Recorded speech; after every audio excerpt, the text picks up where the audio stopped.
Hi everybody and welcome to Northeast Current. I'm your host Andrea Koritz. Today we have a really local, exciting show with Stephanie Longo. She's the author of the book entitled Dunmore, and we're going to talk a little bit about first who Stephanie is as a person, and we will also then get into the information on her book. So welcome, Stephanie. Thank you for having me. Oh, sure. I want to know a little bit first about you before we get into the actual book. So, and again, thank you for coming on today. So tell me a little bit about yourself and why you decided to become a writer and what kind of brought you to where you are now. Okay. I actually had no intention of becoming a writer as a career. I majored in Italian and French at the University of Scranton and loved every minute of it. And my original intention was to be an interpreter at the UN. Oh, wow. Except that the year I graduated, they took Italian off the list of languages that you needed to know. So you need to know English plus 2 other languages. And my 2 were Italian and French, but Italian was taken off of their list of the languages that were permitted. So that left me with trying to figure out what else to do with my life. So I figured I would just do a PhD and see where that got me. I went down to Catholic University in Washington, D.C., and my program got canceled after the first semester. And it basically ended up with Italian getting canceled, and then the next week French got canceled. Wow.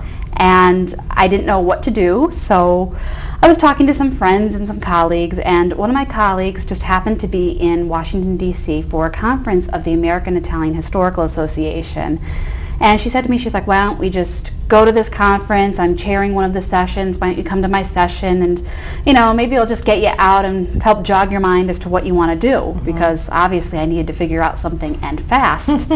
And she took me to the session and she just said, oh, have a seat any place. So I sat down, and this elderly gentleman comes in and he starts talking to me. And I'm the type, I will talk to anybody about anything. So we just get into conversation, and he asked me where I was from, and I said Northeastern Pennsylvania. I'm from Scranton. And he said, oh wow, there's a lot of Italians in that area. I said, yeah, there's a lot of us. And I proceeded to tell him a little bit about La Festa Italiana and some of the events that we have here. And all of a sudden he says to me, he's like, did you ever think of writing a book? I'm thinking, this guy's crazy. That's the first thought in my mind. This guy's crazy. And I said, well, yeah, that'd actually be really, really cool, but it's so hard to get published and that kind of a thing. He's like, oh, he said, give me your contact information and we'll see about that. And I thought, okay, well, this guy's nuts. I'm never going to hear from him again. My friend then proceeds to start off the session. And she said, we have a special guest here with us today. I'm thinking, ooh, who's the special guest? Right. She says, the president of the American Italian Historical Association. It was this man. See that? And that Monday I had an email from Arcadia Publishing asking me if I was interested in doing the Italians of Northeastern Pennsylvania. Awesome.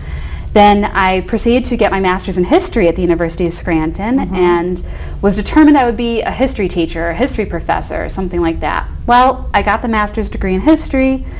There were no jobs open when I got the master's degree in history, so we were back to square one.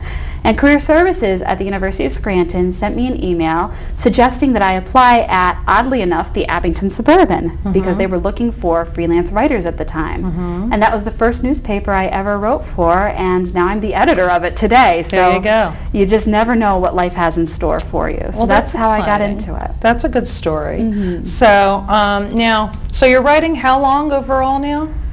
Professionally, I would say about 6 years, but it's been something I've done my whole entire life. But professionally, definitely the past 6 years. Actually, yeah, a little bit more. The Italians of Northeastern Pennsylvania is 2004, but professionally as a journalist, 2006, so 6 years. Okay. And you wrote the book how long ago? The Italians of Northeastern I'm sorry, Pennsylvania? the Dunmore book. Dunmore was actually, it just came out in March of this year. Okay. So it was this year, but I did all the work for it last summer. Okay, all right, and here you are. Yes. So tell me a little bit about, it sounds like, I think I know what prompted you, that was the Italians book, right? What prompted you to write about Dunmore? It's actually part of my journalistic career. At the time, I was a freelance reporter for Go Lackawanna, which is one of the weekly newspapers here in Lackawanna County. Okay. And I was the Dunmore beat reporter. Okay. And I would go to the meetings and hear things. And my mother grew up in Dunmore. That was where our family settled when they came over from Italy. Okay. And I actually am a 1999 graduate of Bishop O'Hara High School. So it was always something that I was familiar with, even though I didn't grow up in Dunmore. Right. I still knew enough Sure. about it. And one thing just led to another. And just through the beat reporting, hearing stories, hearing histories from people, one thing led to another. I was like, you should do another Arcadia book. It's time. So that's Awesome. how And I see the book has a lot of different, certainly historical references, a lot of pictures. Yes. So there's really a lot of information in there. Maybe not necessarily heavy on the text, but definitely with real cultural heritage type. You've got some practical, what should I say, traditional type photographs and a lot of historical references. So what do you think you would want people to know, certainly about the book, but I noticed on your website you talked about the pride that people have in the Dunmore area, natives here and people who live here. Can you talk a little bit about that and what you would want people to know about Dunmore if you had a few minutes to discuss that? What impressed you the most, and can you talk a little bit about the civic pride? That is a really good question because it's something that could be answered in so many different ways. I think that in terms of the book, the best showing of Dunmore pride would be in the 4th chapter, and that's the final chapter of the book, and it's all about Dunmore's centennial.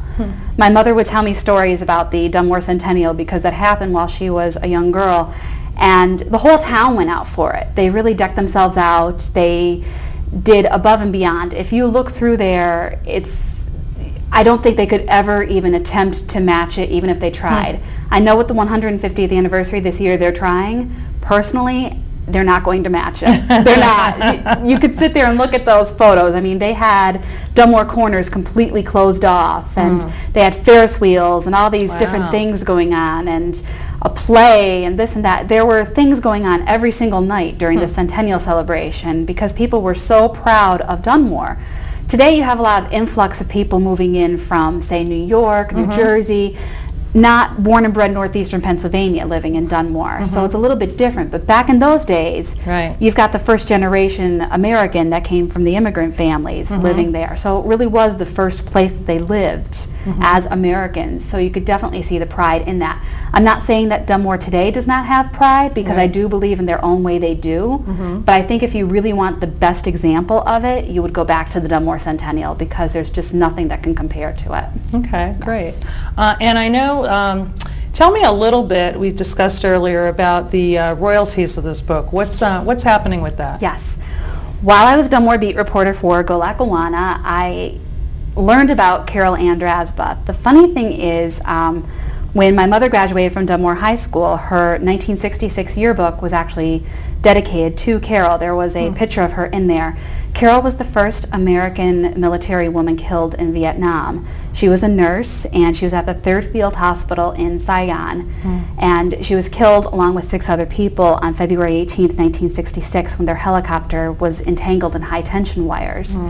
And it just ended up being one of those pieces that I got to do through divine providence, so to speak. It felt like Carol kind of wanted me to do this, if that makes any sense. Oh, absolutely. I knew about her from the time I was little, because my mother would always say to me, well, this girl was killed in Vietnam. She would tell me a little bit about the story, and it just so happened that events allowed me to write about her while I was at Go Lackawanna. And I got to do Freedom of Information to get the military records of the crash.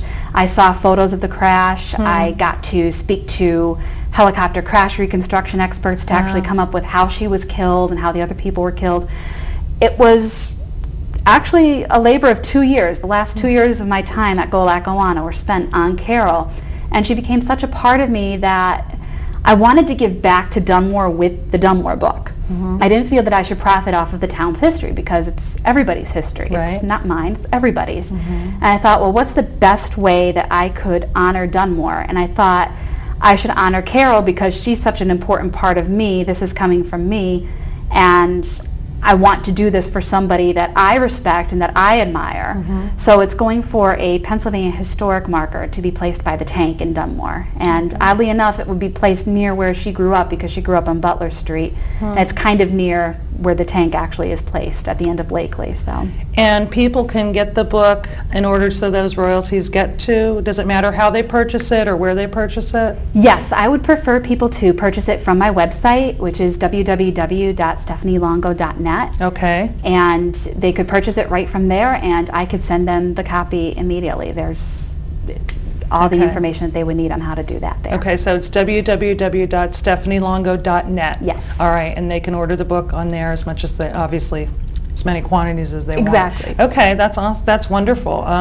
That's a very nice giving thing for you to do, and I really like hearing about how much influence your mother had. Yeah. And it's She's nice that wonderful. you see it through the generations, and I keep my fingers crossed for my two daughters to think as well of me.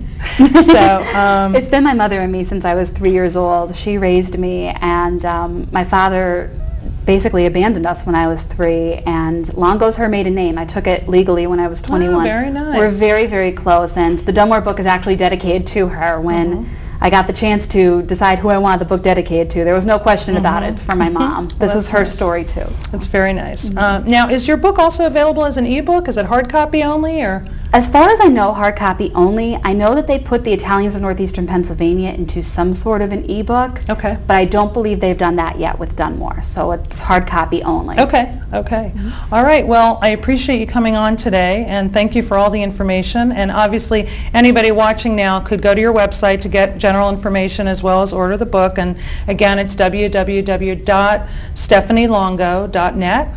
And thank you again for your time, and congratulations, and good luck. For having me.